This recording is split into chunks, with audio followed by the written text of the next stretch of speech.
And for more on this trial that is pitting two major Silicon Valley figures against one another, I'm joined in the studio by Bernard Benhamou, who is Secretary General of France's Institute of Digital Sovereignty. Good morning, Bernard, and thank you very much for joining us.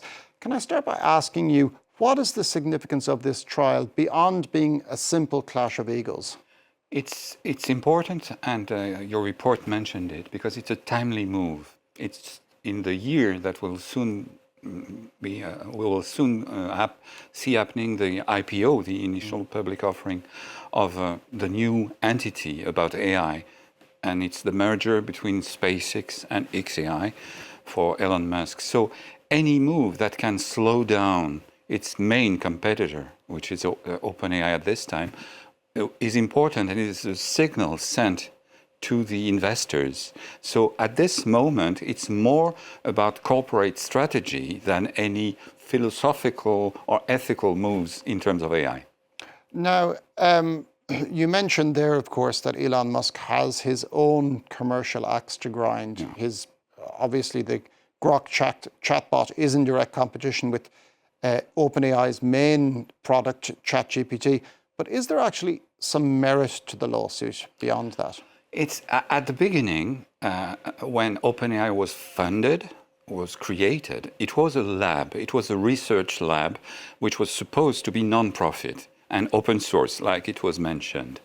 And after that, Sam Altman, who is a shrewd investor and a shrewd businessman, saw the opportunity to become highly profitable. So in a way, he changed the very nature of the initiative, and some of his close advisors and close person inside OpenAI left the company because of that. So is it a betrayal of the very notion that he mentioned at the beginning? Possibly, but it's not about principles. It's about business strategy in a market which will soon be overcrowded, certainly overfunded. So at this moment, it's purely business. Now, it might be purely business, but what if the court did rule in Elon Musk's favor? What might the precedents be? It will simply change the balance of power in the business. At this moment, OpenAI is soon to be $1 trillion company. It's 850 billion. So when the IPO of the new group of Elon Musk will happen, it will certainly be beyond $1 trillion company valuation. So it will infuse a lot more in the new entity of Elon Musk, whatever this name will be. And it's an important way for him to show that he is the new sheriff in town. But it's not changing the very nature of the evolution at this moment, or maybe in terms of political strategy, because he has a political strategy and not only a business strategy, but it's too soon to tell. Now, artificial intelligence is not exactly new, but the large language models which have come to the fore in the last few years are probably becoming much more publicly prominent. How equipped are legal systems on both sides of the Atlantic to deal with some of the ethical implications?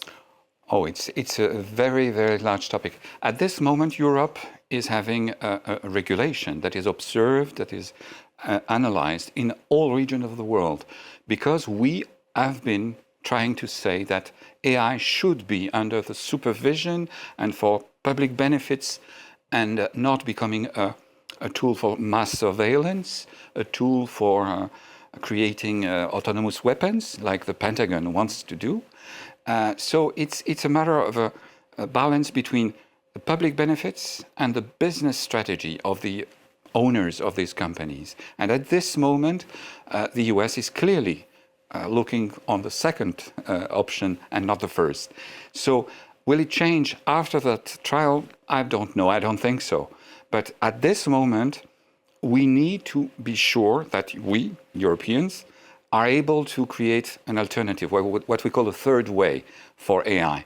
And that's precisely the direction we wish to take. Now, your organization deals specifically with digital sovereignty. Yeah. Is France and Europe, are they lagging behind in AI development that might have implications for its future? digital sovereignty? At this moment, yes.